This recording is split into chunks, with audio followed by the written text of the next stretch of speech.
This boss has two phases. First phase is pretty easy. You can obliterate him in first phase by your heavy attacks and things like that. So what we are gonna do is people use reflection in first phase because it is very easy to reflect his dual wield attack. So he's gonna dual wield and then he's gonna use his katana in the second phase. Second phase is very difficult. As soon as he enters the second phase, he'll do a very slow motion attack. Make sure that you are pressing the dodge button continuously to dodge out of it, because as soon as that slow motion ends, you need to be dodging out of the attack. Otherwise, if he connects, he'll put chaos on you, and chaos is inflictment. It's a status effect in which your health permanently reduces. So unless you cleanse your chaos, you will not be able to heal fully. Full moon is very useful here because it can stagger him in the first phase. So I'm gonna keep that. Other than that, spirit, I am gonna keep these, which basically keep my which gives us spirits from attacks and gives us spirits from the enemy exhaustion. One thing that I don't want to do is, we don't really need to spend points in javelin, but we want to get our health back from a brutal attack, so I'm gonna give my point over there. We can gain his spirit from attacking and things like that if we are low on that, but I want to absolutely must skill for this is, for that will make this fight very easy, is the phantom heat wave. The way you would use this skill is not for, so basically what this skill does is it can automatically bring guard enemies attacks, but you don't want to bring guard every attack, and it costs spirit to use this skill, and it is a heavy 2 spirit charge that it will consume to bring guard anything. But you can use this to bring guard his dash attack. So there will be a time wherein during his katana phase he'll sheath his katana and then he will dash at you. That is a very tight window for the blocking and bring guarding. But if you bring guard that, you will do insane amount of stamina damage to him, and that is where I think this will come handy. So I would highly suggest you have this skill, and I will map it to something useful button combo and upgrade it to full.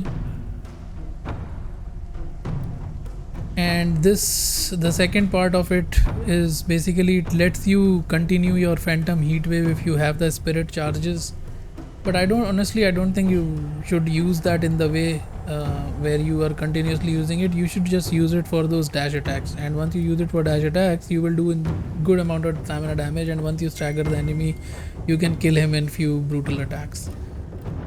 And the next thing that I want to do is learn reflection.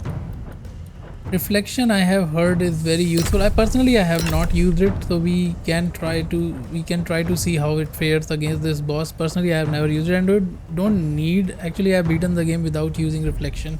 But if you actually can use reflection, it is one of the most OP skills in this game, because it does an insane amount of stamina damage to the boss or to any enemy, in fact. But the way reflection is used is quite misleading, that people are not very clear on how it is used. It's basically, reflection is when you guard and press R2, you can see your spear moves.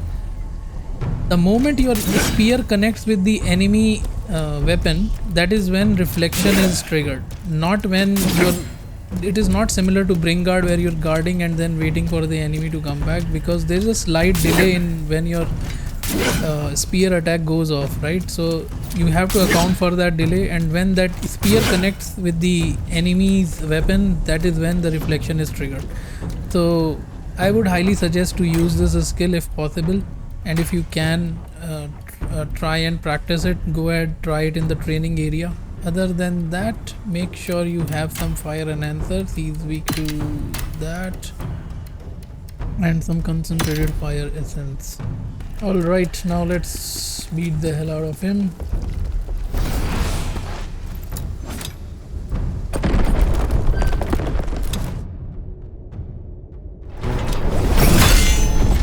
Block or dodge, and once he is done, full moon attacks, 3 attacks, 3 charge attacks will put him in exhaust state, go back, do a couple of attacks and then go to that.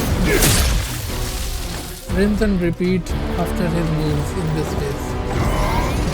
Block or dodge. Now go behind because it's a delayed attack. You can then start attacking.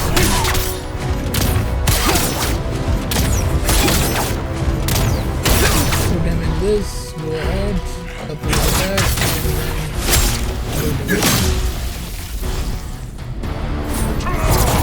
block against it. No need to discard it.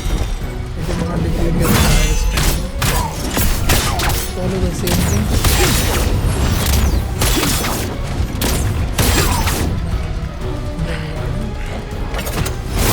Brutal attack. And we'll move to second phase. Wait for him to come down and then dodge. Go back. And as soon as slow motion starts, dodge it. So that you don't get hit by the attack.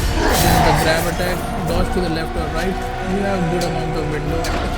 Now he's doing his things, you can do whatever you want. Charge it with my fire. So that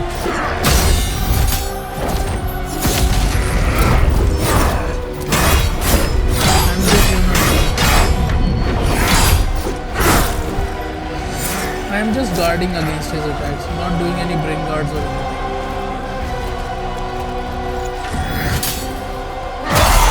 I can bring guard it easily, but you can actually phantom heat wave it like this, which is no skill of required basically. Again, phantom heat wave.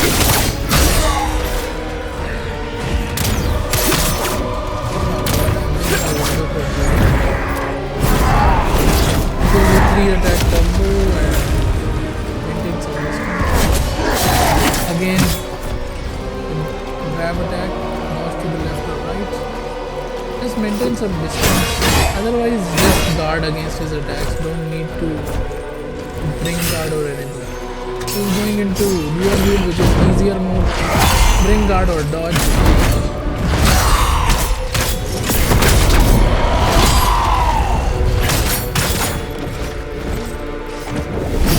Wait for him to get a couple of strikes.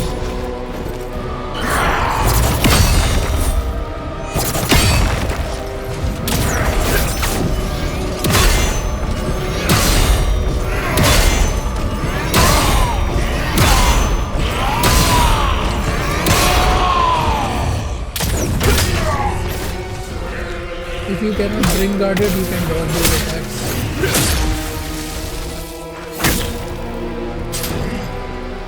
Going back to Katana. He'll wait him out. Maintain some distance or just keep guarding, because he closes the distance with his Katana attack.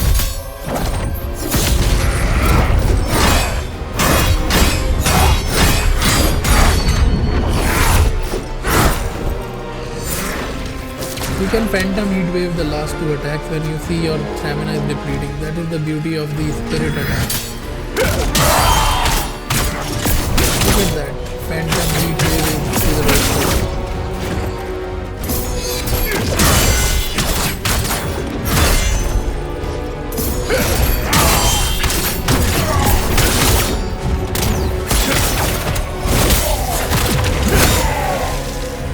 Very easy fight. You know what you're doing. And one of my favorite bosses as well because of that.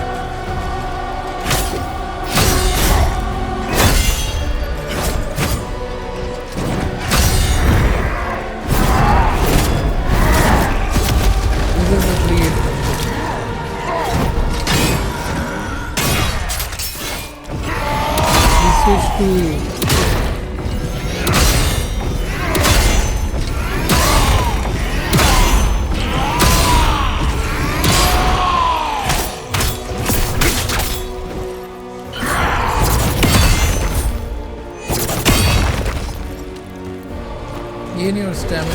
Don't be aggressive when your stamina is low. He can punish you.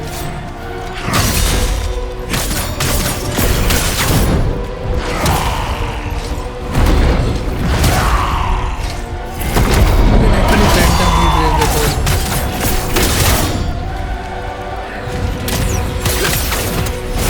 And we have got. And there is a consumed by chaos trophy. Defeated Maluca.